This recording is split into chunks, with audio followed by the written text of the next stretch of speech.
美台切香肠的末端是冲突的开端，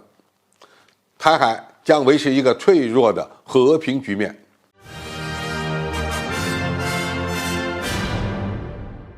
观众朋友，大家好，我是费山少。过去我们就说过，美台勾结挑衅中国大陆，玩的是切香肠的战略。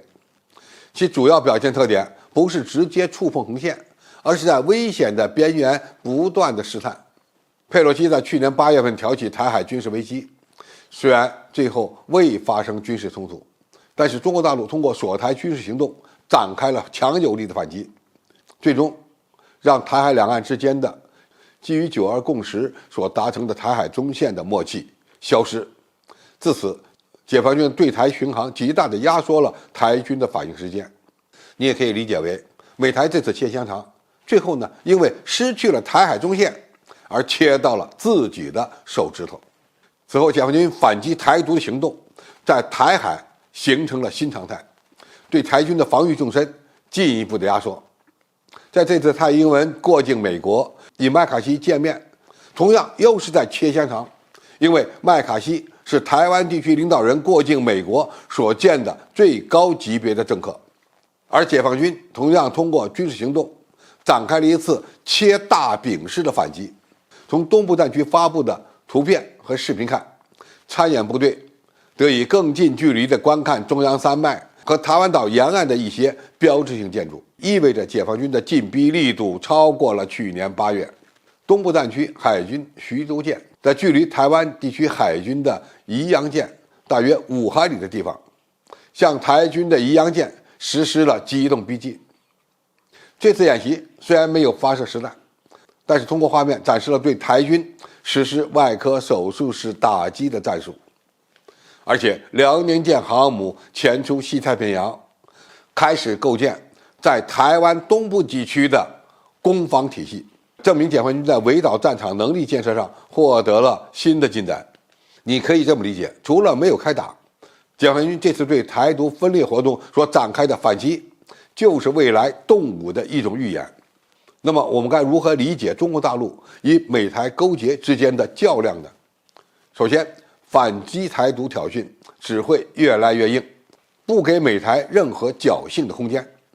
就像前面我们所说的，只要美台进行挑衅，我们就会采取反击行动，时间可能会来得晚一点，但是绝对不会缺席。这次中国大陆等到马克龙回国之后，再开始对台湾岛的巡航演训。第二，除了没有开打，解放军几乎展现了对台动武的各种样板。环台演训很可能是在释放一个信号，一旦台独分子和美国的反华分子越过红线，我们就有可能采取一场外科手术式的打击和长期的围困战略。这种动武方式可以在很大程度上避免渡海登陆的风险，又能极大的打击台独分子的猖獗活动。当然，我们也不能排除解放军未来会闪电般的拿下台湾岛。第三，软的一手也有用，它拉近了与台湾地区民众的联系，释放了善意。台湾的风传媒引述消息人士称，中国大陆在围台军演的同时，还希望再送大熊猫赴台，以展现善意。不过，这个消息还没有得到国台办的证实。第四，中美之间并不想开战，台海将维持脆弱的和平。中国大陆需要利用这段时间努力发展国力。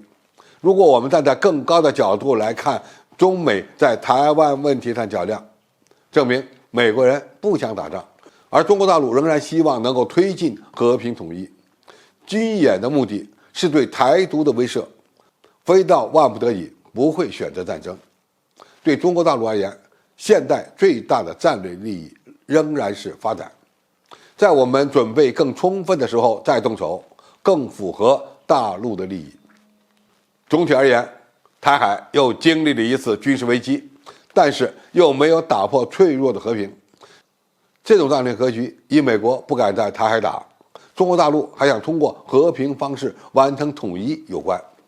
但是这样的和平非常脆弱，因为台独分子的挑衅不会停止，中国大陆总有一天会在统一的问题上摊牌，而这个时机已经不远了。好，今天评述就到这里，谢谢大家收看，我们下期再见。